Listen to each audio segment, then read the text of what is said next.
Hey Spicy People, it's a girl, so Spicy Sex Goddess, and today on Sex Matters, we will be talking about orgasm gap.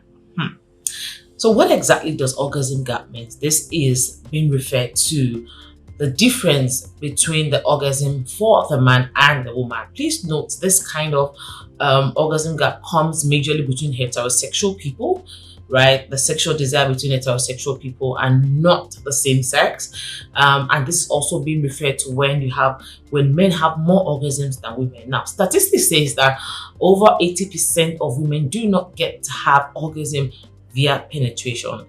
But our men get orgasm via penetration almost every time, which we also call ejaculation. Now, one of the reasons why there's this thing called orgasm gap. The reason why we say orgasm gap basically means that we have a huge gap between how much men get orgasm to how much women do get an orgasm. Now I'm going to be sharing with you 4 reasons why this orgasm gap has been there for over decades. Right? And so the first thing is poor understanding of, sexual pleasure. Now, a lot of times, especially as women, we do not understand our body. We do not know where our G-spot is. There are women who don't even know where their clitoris is. There are women who don't even know what works for them. They don't know how to get real pleasure. And when you do not know your body, how on earth are you hoping to get this orgasm when you do not understand your body? So not knowing your body is one of the major reasons why women do not get more orgasm often as expected. Now, the second reason why we do not get orgasm as expected because we focus more on our male partners. A lot of women go into sex hoping to satisfy the man, hoping to mourn for him to make him feel good, hoping to pretend to have an orgasm just to make him feel good. When you keep doing this, you are only damaging your own sexual pleasure in the name of satisfying someone who doesn't even understand, right? So the truth about it is women should get to that point of exploring themselves for themselves to enjoy themselves rather than pretend to have an orgasm or rather than pretend to enjoy it just to make him feel good. And by doing this, you will eradicate orgasm totally in your life by pretending to have an orgasm which you and I know doesn't even exist. Now, the third reason why we have this thing called orgasm gap is based on taboos around female sexuality, right? There are so many myths, there's so many taboos about what women can do and what women cannot do. There are rules of, you can't ask for sex. For some people, you can't say what you want. A lot of men believe that, my wife shouldn't dictate, or my wife shouldn't be sexual enough, my wife can't strip for me, my wife can't do this, my wife can't do that because she's my wife. Some even have the mindset that, I shouldn't be sleeping with my wife so much that she doesn't get old, she's mine, and so they go outside to cheat. So you see all these taboos, and we also have the taboo of circumcision and cutting off the clitoris so that she doesn't become a wayward person and all these things. We also have another taboo or another myth of the fact that, because I'm circumcised, I can't get an orgasm. Because I'm circumcised, I can't, squirt. Because I'm circumcised, I can't have sexual pleasure. And we believe in all these things, and we live in it, making it rule us, and then orgasm gap becomes bigger and bigger over time.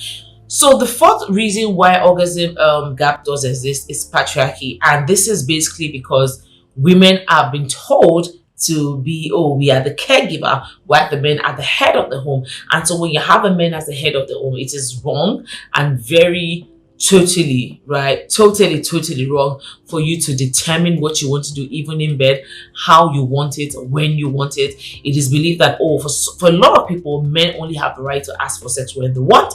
Women don't have the right to ask for sex. And trust me, a lot of men even cannot ask for sex even when they're horny or when they're ovulating. They really do want it, but rather they will keep quiet because they do not want to look like the wayward person. And until all these things are being eradicated, we will continue to stay in the same circle over and over again, while our orgasm gap gets bigger and the man gets to enjoy us more and more, having their ejaculation non-stop. Now, let's talk about how to bring this to an end, like closing and closing and closing back the orgasm gap to make it as smallest as we can, Or should I say to close it up totally? Now, the first thing we need to understand in sex education, we need to learn to speak to our children, teach them about their body, teach them about sex. Let them know that sex education does exist, like understand their sexual desire without feeling bad or feeling shame about it. Parents should get to that point of sitting down their children, especially girls, to talk about sexual pleasure. Please note, men are also, or boys are also in need of sex education, but I think we need more women knowing about their sex education than men, because men get to find out any which way, even if we don't tell them. But you see, women have been programmed in a way that, oh, you shouldn't talk about sex or you shouldn't do sex, and because of this, women do not explore. So another thing we need to get to do is talk about female sexuality freely. Now, a lot of times we can't talk about our sexual pleasure. We can't talk about how we feel, how we get an orgasm, if I touch my clitoris, how it makes me feel. Everything happens to be a taboo. So when I can't talk to my mom, or I can't talk to my sister, or I can't talk to anyone about how I feel, how do I get to know if my feelings are right or wrong? So until we get to eradicate all this, oh, don't shh about sex, shh, don't talk about sex, you look bad and everything, we will continue to have the orgasm gap getting bigger and bigger. So another thing I need you to understand is that sex isn't synonymous to intercourse. A lot of times when we hear sex, all we think about is the penis and the vagina. But trust me, there's so many things you can do that doesn't have to do with the penis and vagina. You can have a complete sex without the penis and the vagina. Oral sex is a complete sex on its own. Kissing and fondling the body is a complete sex on its own.